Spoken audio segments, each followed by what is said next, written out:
You're listening to Leisure World Direct. I'm your host, GRF Communications Manager Emma DiMaggio, and I'm here with Interim Executive Director Dave Potter and Facilities Director Mark Weaver. Hi, guys. Good morning. Hello, hello. Today's topic is inspections. To start with, why are there inspections in Leisure World? Well, we like to categorize the inspections into three different categories: fire safety, health, and sanitation inspections, escrow inspections, and construction inspections. So there's different aspects to each one of those groups. With the fire safety, health, and sanitation inspections, the mutuals like to go in and see the conditions of their units. What's going on in there. Is there any maintenance that needs to be done on their property? Is there proper ingress and egress? Is there frayed cords or maybe heaters that need to be removed? Just things to take care of the mutual property. If we rewind a little bit, why are the mutuals invested in the status of those things in the units? Well, I think because the mutuals are stock cooperatives, which is a fairly unusual form of housing here in California. I think a lot of folks who are familiar with common interest developments may have lived in a traditional condo or another traditional HOA elsewhere before moving into Leisure World Seal Beach, and these types of inspections are not really the norm there. For a stock cooperative, you're much closer to an apartment arrangement in terms of a landlord, tenant, and who owns what and who has responsibilities for what. So there is a higher demand on the mutuals as a landlord almost, if you will, to be maintaining the building and ensuring that the living conditions for all of us in the shared building are suitable and at a certain minimal standard.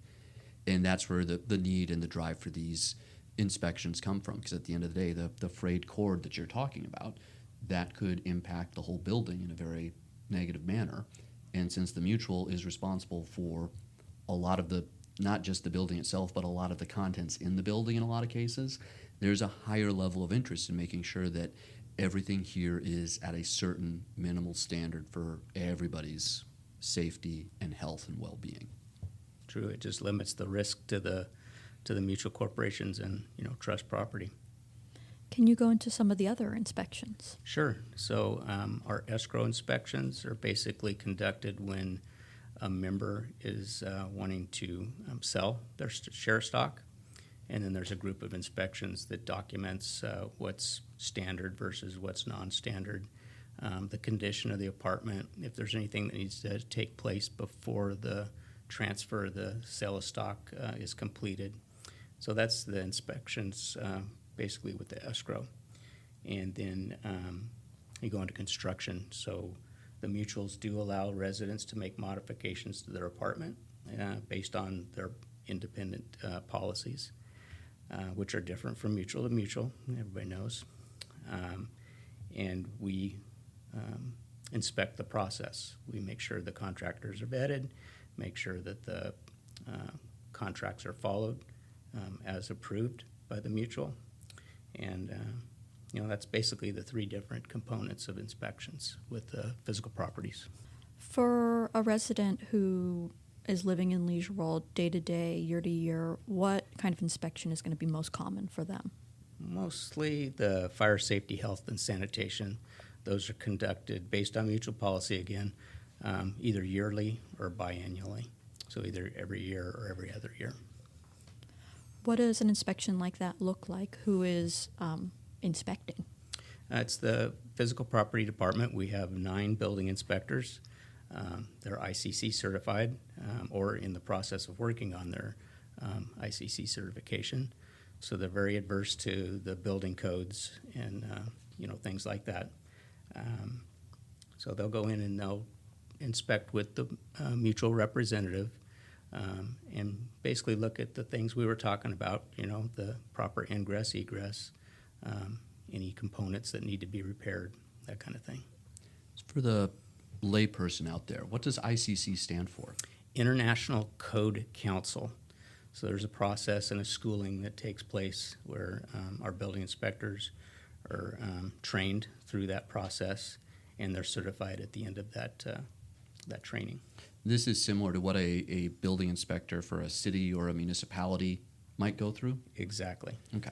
What are the most common ways that people might fail an inspection or maybe have a note written up that they need to address something? Right. There's a couple things. The most popular, ingress, egress, stacking boxes or dressers in front of windows, or means of ways of getting out of the apartment in a quick manner.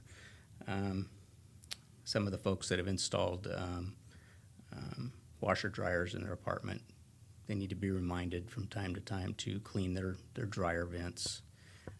Frayed cords, as we were talking about before, on portable heaters, things like that. How are the inspectors assigned throughout the community? Will they have a different person coming each year, or are they pretty standard? So we try to be as consistent as possible, and we group them with individual mutuals. They work really closely with the mutual boards, so that helps that too. So usually the building inspector has 2 to 3 mutuals that they're assigned to, and they focus basically on those areas. And it's not just inspections, as you said, it's also any other work that's being done? Construction, the sale of a share of stock, any issue that the board requests of us to go look at as far as the building is concerned, we get involved. If someone fails an inspection, what happens next?